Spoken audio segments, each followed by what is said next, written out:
సంతోషం.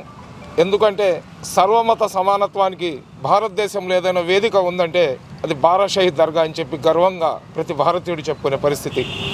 ఈ బారా షహీద్ దర్గాలో మనం గతంతో పోల్చుకుంటే ఈ 12 సంవత్సరాల్లో చూసిన అభివృద్ధి మా జీవిత కాలంలో మేము చూస్తామా లేదనేది మాకు ఆశ్చర్యం కలుగుతుంది.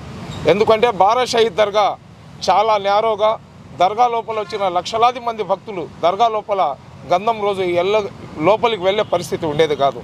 ఆ రోజు మనం పెద్దలమందరం కూడా ఎమ్మెల్యే గారికి చెప్పినప్పుడు బారా షహీద్ దర్గాను 12 అడుగులు వెడల్పు చేశారు.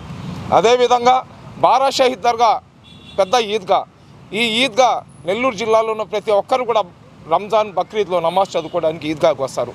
ఆ ఈద్గా చిన్న గోడ కట్టుకొని ఆ గోడ కూడా పగిలిపోతే బ్యానర్లు కట్టుకొని నమాజ్ చదివే పరిస్థితి ఉంటే ఆ రోజు ఎమ్మెల్యే గారి దగ్గర పోయి అన్నా మాకు నమాజ్ చదువుకోవడానికి ఇబ్బందిగా ఉందంటే 1,10,00,000తో ఎక్కడ కూడా సౌత్ ఇండియాలో లేని విధంగా మనకు ఈద్గాను నిర్మించి ఇచ్చినారు.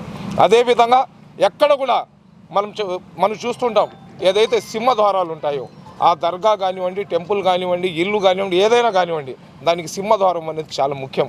ఇన్ని లక్షల మంది వచ్చే ఈ బారా షహీద్ దర్గాకు ముఖద్వారాలు, సింహద్వారాలు లేకుండా అల్లాడుతుంటే ఏ విధంగా అడగాల? నిధులు లేవు. ఒక పక్క గత ప్రభుత్వంలో ప్రజా సమస్యల మీద పోరాటం చేసి అక్కడి నుంచి నిధులు రాకపోతే అన్న గమ్ముగా తిరగబడే పరిస్థితి. ఎందుకంటే శ్రీధర్ రెడ్డి గారి దగ్గర మనం చూసింది రెండు. ఒకటి బతిమలాడడం, కాళ్ళు చేతులు పట్టుకొని నియోజకవర్గ అభివృద్ధి కోసం ఎవరికైనా ప్రాధాన్యపడడం, వాళ్ళు వినకపోతే తిరగబడి రోడ్డు మీదకి రావడం మేము శ్రీధర్ రెడ్డిలో చూసినాం. అటువంటి శ్రీధర్ రెడ్డి గారు ఏదైతే బారా షహీద్ దర్గా సింహద్వారాలు ఉంటాయో దానికోసం అతను చేసిన పోరాటాన్ని సింహపురి గడ్డ మీద ఉన్న ఏ ముస్లిం కూడా మర్చిపోడు. అది సాధించి ఈరోజు సింహద్వారం చూడండి. ఆ సింహద్వారం చూడగానే ఆ దర్గా యొక్క పవిత్రత అర్థమయ్యే విధంగా సింహద్వారాలు రెండింటిని శాంక్షన్ చేయించారు. మళ్ళీ ఈరోజు 85 లక్షలతో రేపు మన దర్గా గంధానికి ముందర ఒక సింహద్వారాన్ని రెడీ చేసి ముస్లిం సమాజానికి ఇస్తామంటున్నారు. ఎంతోమంది నాయకుల్ని నా జీవిత కాలంలో చూసినాను. ఎంతోమంది నాయకులు ఎలక్షన్లప్పుడు వచ్చి భుజం మీద చేయేసి రా సాహిబు కూర్చో సాహిబు, రా నవాబు కూర్చో నవాబు అంటారు. ఎలక్షన్లు అయిన తర్వాత ఏ రా సాహిబు ఎందుకు వచ్చారో సాహిబు అంటారు. అటువంటి వ్యక్తి కాదు.